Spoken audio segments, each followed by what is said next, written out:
I want to bring you a documentary on a subject that I've referred to a couple of times before and warned God's people about.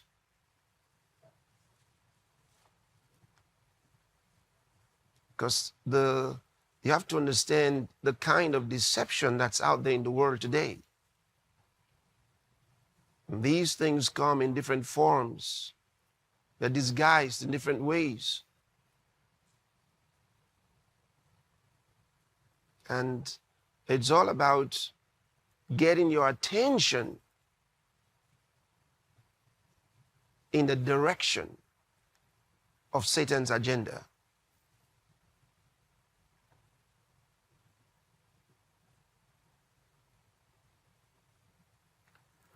So before we go into today's discussion on the blessing of Abraham,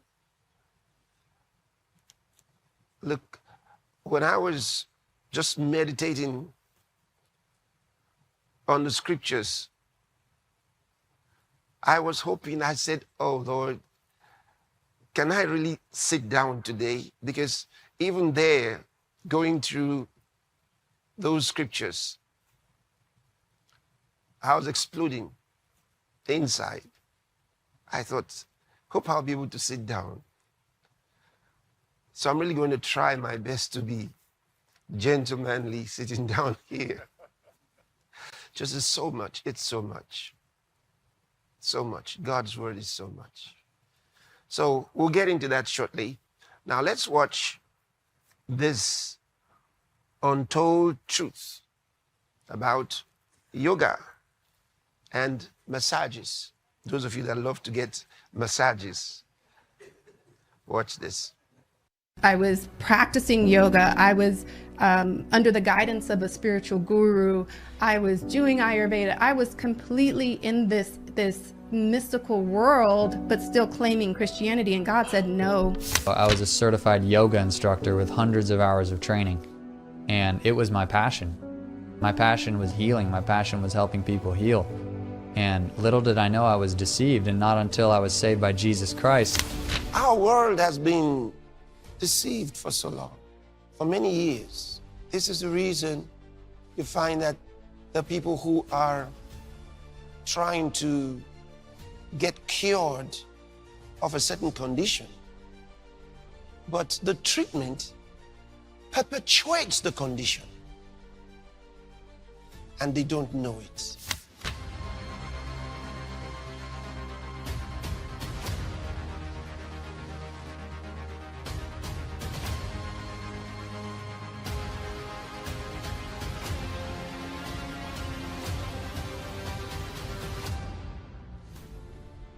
Throughout history, the world has been misled through various strategies and practices in the pursuit of good health and a better livelihood. Among these is yoga, a widely recommended exercise.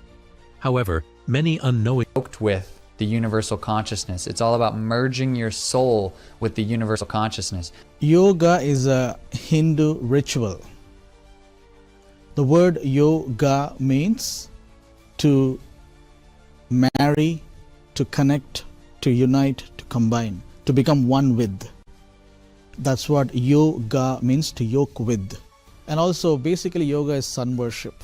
It is actually a spiritual trap to lure people into worshipping false gods. And the word yoga means to be yoked with, to be united with. And here's where the deception comes in. Some will say it will bring you closer to God.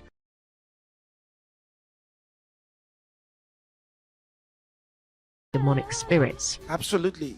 You know, these are subliminal messages.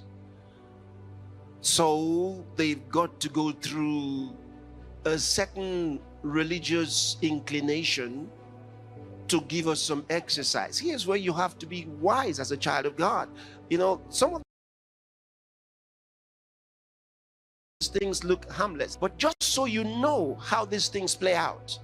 So they hijack the exercises, call them yoga, and yoga has a connotation to a certain religious background. Well, first of all, this is idolatry, because those religions. So who are they actually worshiping? They're worshiping demons. This is the biggest sin of the Old Testament, and I would say of the New Testament. When did God get really fired up at his people? When they worship false gods. You can't separate yoga and Hinduism. You can't separate, yeah. So which means then that whether intend to or otherwise, you've got Christians practicing Eastern mysticism, Yeah. what we would call Hindu worship. They may say what they want, Yeah. but ultimately that's what they're participating in. Now, most people going to yoga studios doing yoga have no idea about this, nor do they have any really desire to do that. They're mostly there for physical exercise, for, you know, mental health and something beneficial to their life, to just stay healthy and stay flexible, which are all great things. But the thing is, you are pursuing that under a greater covering, under a greater mission of yoga, which is completely anti-biblical, completely anti-Christian, and will actually end up in extreme demonization. They don't tell you that. And so they say, oh, it's normal, it's just exercise. Why do you give it that particular name? Yoga has become very popular, and the world has done a great job of marketing it as an exercise. Research shows that tens of thousands of people around the world, including Christians, now practice the exercise. There is nothing wrong with physical exercise, but these positions are teaching postures with a spiritual purpose. The true religion of yoga is much more than just stretching. So when you're doing these poses, those particular poses, and they're not ordinary poses, they're very odd and distinct. That's like sending up a bat signal to get Batman to come visit you, except it's going to be a demon that's associated with that pose. When they make those poses, they're invoking that particular demon that goes with that pose. That's what the poses were curated for. They were curated to honor false gods, and not only honor false gods, but invite and to yoke with false gods. Poses and sequences to worship the sun, to worship specific gods like Shakti and Shiva and Ganesha. And So yoga stretches are not just regular stretches. The stretch in yoga, each stretch has a meaning to it. So for example, there's a pose called warrior pose, warrior 1, 2, and 3, okay? So in the warrior pose, the person stretches in certain angles. What they're doing is basically they are doing the act of beheading, which happens in Hindu mythology. That's one example. Okay. So the stretches have meaning, and the stretches have to be done in a certain sequence. You can't change the sequence. They have to be done in a certain sequential order in order to play out the Hindu story or the Hindu mythology. So yoga stretching is a Hindu ritual. It is a physical expression of worship. You can never separate yoga from Hinduism. It's not possible. The roots of yoga are intrinsically pagan.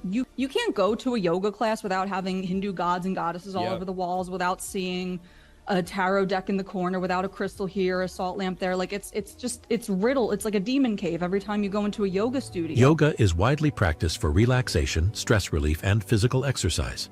However, many, including Christians, adopt it without considering its origins. That's where you start. You start with the beginning. Read the history of it. Who were they? What were they like? What were their pursuits? What were their motivations?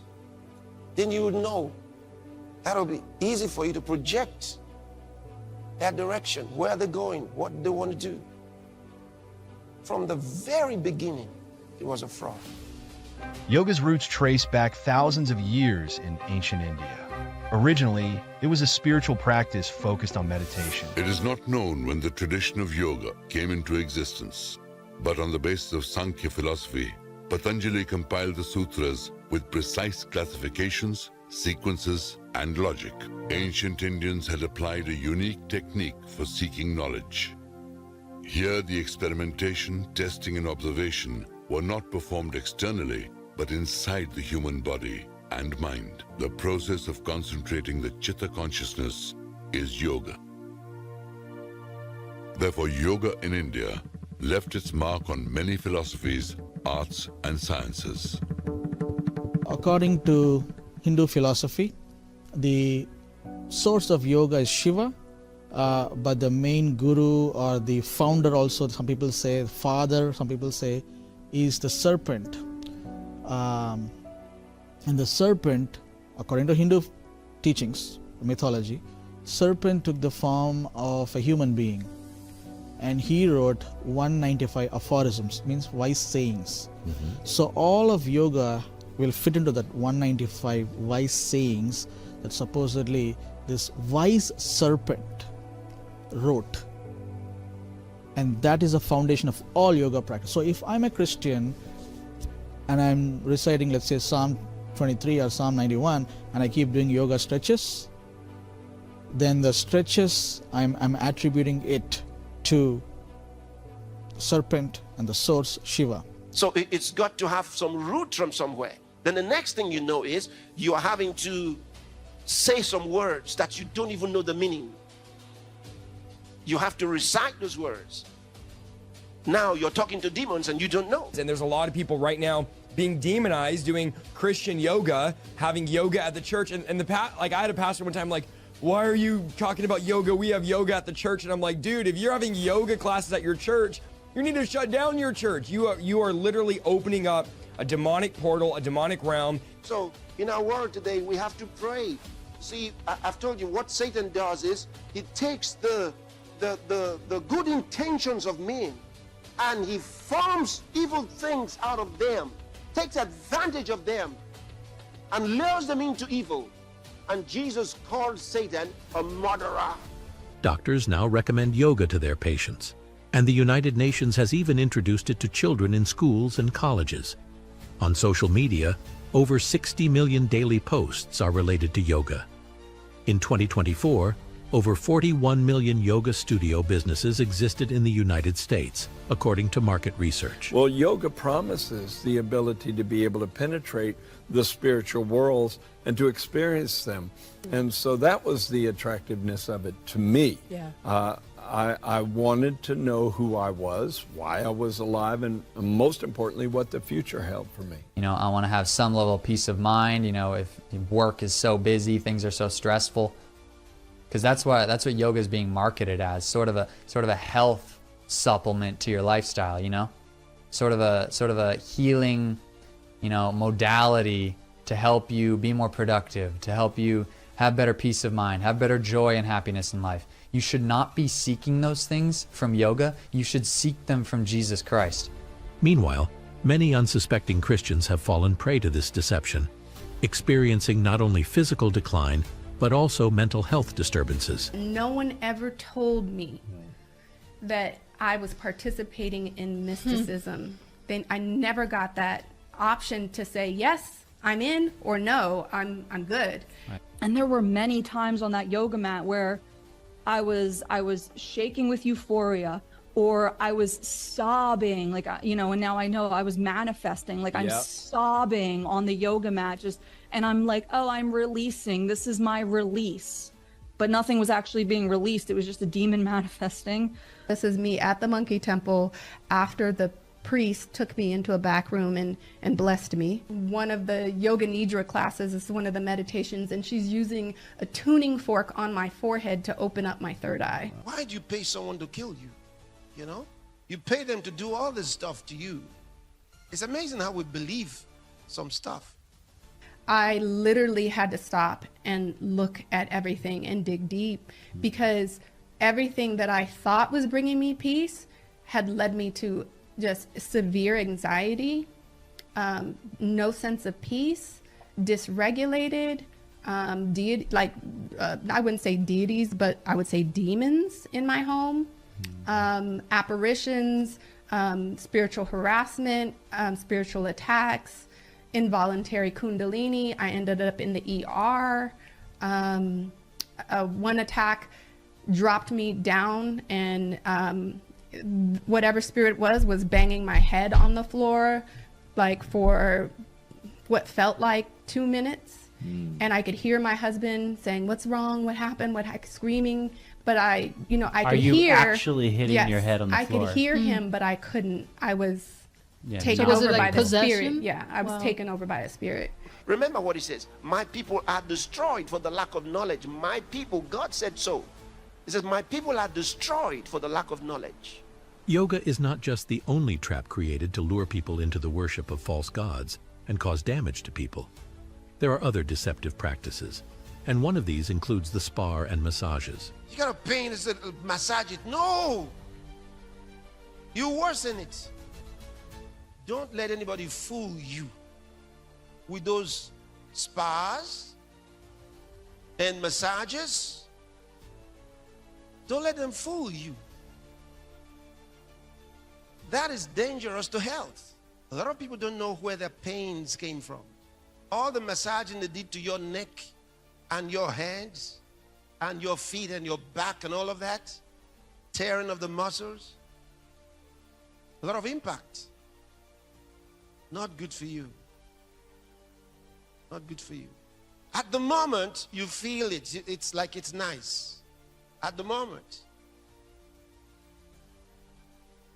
Ask any doctor who knows real science. He'll tell you that what I just told you is true. We're talking about massages. They feel great when you're getting them, but do they work? And most importantly, are they really good for you? Everybody's going to get some relief in stress reduction and in pain relief, of course. Dr. Shane McGee, a doctor of internal medicine at the Kelsey-Seybold Clinic, says the biggest benefits are for stress relief and pain control. Massage therapy reduces inflammation to the body, helping to control pain. But Dr. McGee says that is short-lived. We see a change in hormones. Your body produces different hormones in response to massage. We see blood flow, which is probably the most obvious one, I guess, when you're hammering out a muscle or a knot. Massage really helps in the short-term pain for sure. Chronic pain, it can help. If you have an infection, whether it be skin or in general, you should probably stay away. If you have this, all of a sudden, this acute pain which came up out of nowhere, that's not going to be the type of pain massage is really good for. Some side effects? Injuries. The most common injury is bruising from massages. Also, fractures. Those can occur in the ribs. Dr. McGee says if you have any bleeding disorders or vascular issues, massages can be dangerous. And if you're pregnant, it could cause women to miscarry. No more massage.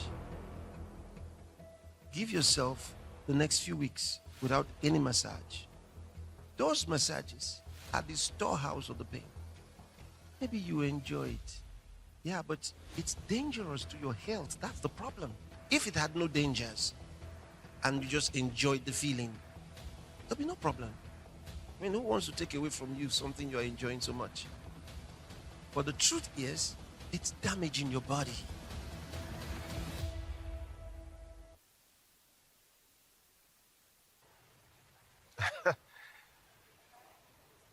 I hope you heard it. You may enjoy it for the moment, but at the end, you'll be a customer to the doctors. Not good. And what's even worse is the first part of that video, the yoga, the idolatry in yoga. And many don't realize what's happening to them. So they're not mere exercises. They're positions of demons. Listen, I cast out demons. I've been ministering to people for many years, and I've dealt with a lot of demon-possessed people, demon-oppressed people, and demon-obsessed people. And I can tell you that a lot of those movements are from demons. Those are things we see with demon-possessed people. You think it's wonderful while you're in that place and, they're teaching you. But when these demons take a hold of people, there are movements they make. A lot of them are very much like what you just saw there. And after You've been a part of yoga, through which you invite demons into your personal life and into your home. You start experiencing things you never experienced before. The trouble is, you may not immediately attribute them to the yoga. You're going to think you have some other problems. And then you're looking for solutions. Then you start having visitations in your dreams, because those spirits have to get your attention. You've been inviting them with your dance. You've been inviting them with your activities, with your symbols. So now they show up in your dreams.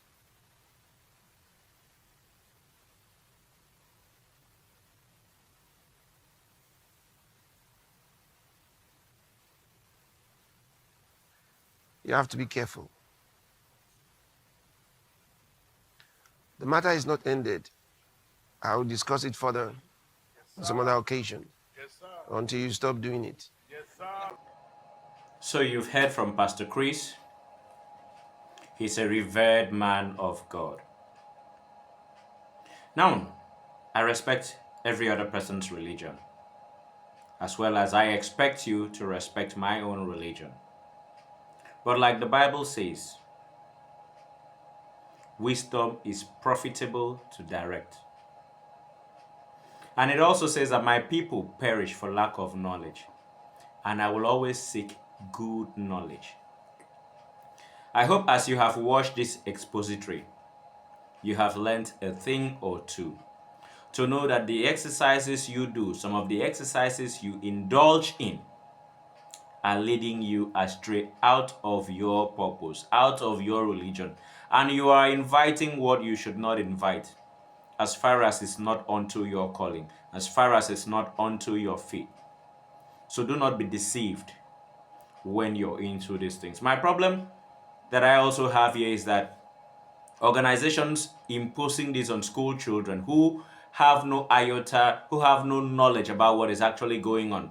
And they are practicing these things right from childhood, ingrained into their spirit. So when you go for massage, do I know the oil they are using on your body?